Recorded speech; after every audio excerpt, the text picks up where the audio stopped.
Bismillahirrahmanirrahim. Assalamualaikum warahmatullahi wabarakatuh. Sahabat rahasia kolbu rahimakumullah.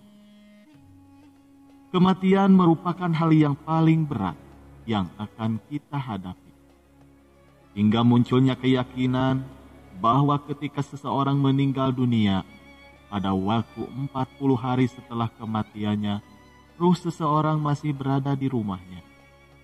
Kematian nyatanya adalah perpindahan dari alam dunia ke alam akhirat. Namun, bagaimana menurut pandangan Islam, yaitu mengenai keyakinan bahwa ruh orang yang sudah meninggal masih berada di rumahnya? Menurut pandangan masyarakat kita, kematian dipahami dengan beberapa konsep, yaitu seperti istirahat. Kematian adalah perjalanan yang terbagi menjadi kepergian, perpisahan, dan juga akhir. Di dalam Islam, tidak ada keterangan atau nas yang ditemukan yang menyatakan bahwa 40 hari setelah kematian, ruh manusia masih berada di dalam rumahnya. Karena jika berada di dalam rumah, itu artinya ruh seseorang masih berurusan dengan hal-hal dunia yang tidak dinyatakan oleh nas manapun. Menurut Imam Ibnu Qayyim al-Jauziyah, di dalam bukunya Al-Ruh, beliau menyebutkan bahwa ada beberapa pemahaman manusia tentang arwah atau ruh, yaitu sesudah meninggal sampai hari kiamat datang, itu ada di mana. Dari banyaknya pemahaman tersebut, tidak ada sama sekali yang menerangkan bahwa arwah-arwah akan bergentayangan. Di dalam Al-Quran diterangkan bahwa untuk arwah orang-orang yang beriman, mereka akan merasakan ketentraman di alam barzah yang luasnya sungguh luar biasa, yang penuh dengan kenikmatan dan rezeki yang berlimpah di dalamnya.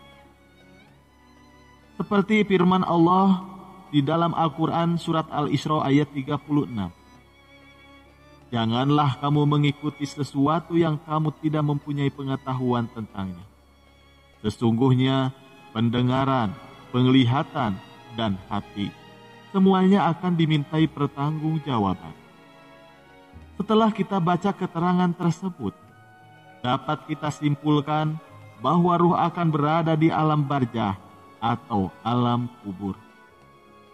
Dan untuk waktunya, tidak ada yang pernah tahu tentang hal itu.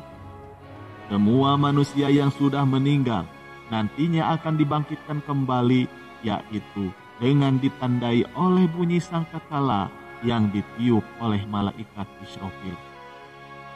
Perkara gaib harus disertai dengan dalil, karena hanya Allah Subhanahu wa Ta'ala sajalah yang mengetahuinya, dan manusia wajib mengimaninya. Ruh merupakan unsur non-materi yang ada di dalam jasad yang diciptakan oleh Allah Subhanahu wa Ta'ala. Namun, bagaimana kondisi ruh seseorang setelah meninggal dunia? Tidak ada seorang pun yang mengetahuinya. Namun kita harus berpegang terus kepada Al-Quran dan juga hadis yang sahih. Pertanyaan mengenai ruh sebenarnya sudah ada sejak zaman Rasulullah Shallallahu Alaihi Wasallam dan juga para sahabat Nabi. Oleh karena itu, para Nabi diperintahkan oleh Allah Subhanahu Wa Taala untuk memberikan jawaban. Ruh itu adalah urusan Robbu. Quran surat Al-Isra ayat 85. Berdasarkan hadis riwayat Bukhari, Aisyah berkata, ketika malaikat pencabut nyawa datang kepada Rasulullah Shallallahu Alaihi Wasallam, sementara kepala beliau di pangkuannya, maka Rasulullah Shallallahu Alaihi Wasallam pingsan beberapa saat, dan tidak lama kemudian ia tersadar kembali. Lalu beliau menatap ke atas langit-langit rumah sambil mengucapkan, "Ya Allah, pertemukanlah aku dengan teman-teman yang paling mulia." Ketika malaikat pencabut nyawa atau malaikat Israel mencabut ruh seseorang, maka tidak ada sekejap mata pun ruh tersebut berada di genggamannya. Melainkan ruh tersebut langsung dipegang oleh 2 malaikat yang akan mengantarkannya ke langit. Untuk seorang muslim yang soleh dan juga taat kepada Allah Subhanahu wa Ta'ala, sebelum diantar di langit, ia akan dibalut dengan kain kapan dari surga dan diberi wangi-wangian dari surga yang wanginya melebihi minyak kasturi. Para malaikat penjaga pintu langit membuka pintu-pintu langit untuknya sambil berkata, "Ruh siapa yang wangi dan harum ini?" Maka malaikat pengantar ruh mengatakan, "Dia adalah Fulan bin Fulan dengan nama terbaik yang diperolehnya di dunia." Ketika itu, para malaikat di langit dan di bumi, mereka berdoa agar rahmat diberikan kepada ruh tersebut. Lalu, setiap malaikat di setiap langit yang dilaluinya turut mengantarkannya sampai langit ke-7 untuk bertemu dengan Allah Subhanahu wa Ta'ala. Para malaikat mengantarkannya sebagai bentuk kehormatan atau kemuliaan bagi si ruh tersebut. Setelah dibawa ke langit, maka ruh tersebut langsung dibawa lagi ke jasadnya, lalu dikuburkan. Setelah dikubur, maka akan datang malaikat penjaga kubur yang akan menanyakan beberapa pertanyaan di alam kubur tersebut. Untuk orang yang beriman, pasti bisa menjawab semua pertanyaan tersebut. Lalu diperlihatkanlah bagi mereka neraka dan siksaannya. Lalu malaikat berkata, "Berbahagialah, karena kamu telah diselamatkan dari neraka." Lalu diperlihatkan surga, maka mereka akan merasa bahagia dan ingin segera menuju ke surga.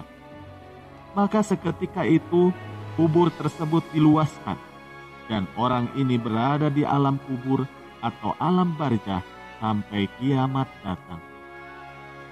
Sedangkan bagi ruh yang buruk dari hamba yang tidak soleh, setelah ruhnya dicabut, lalu ia dibalut dengan kain kapan dan diberi wewangian dari neraka, sehingga keluar bau yang sangat busuk dan sangat tidak disukai malaikat.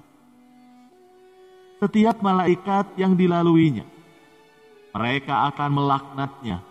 Pintu-pintu langit ditutup hingga tidak dibukakan untuknya.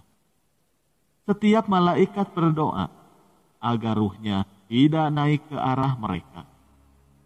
Malaikat dan ruh tadi melewati sekelompok malaikat yang bertanya, "Ruh siapakah yang sangat bau busuk ini?" Maka malaikat pembawa ruh menjawab, "Dia adalah Fulan bin Fulan dengan nama terburuk yang digunakan di dunia."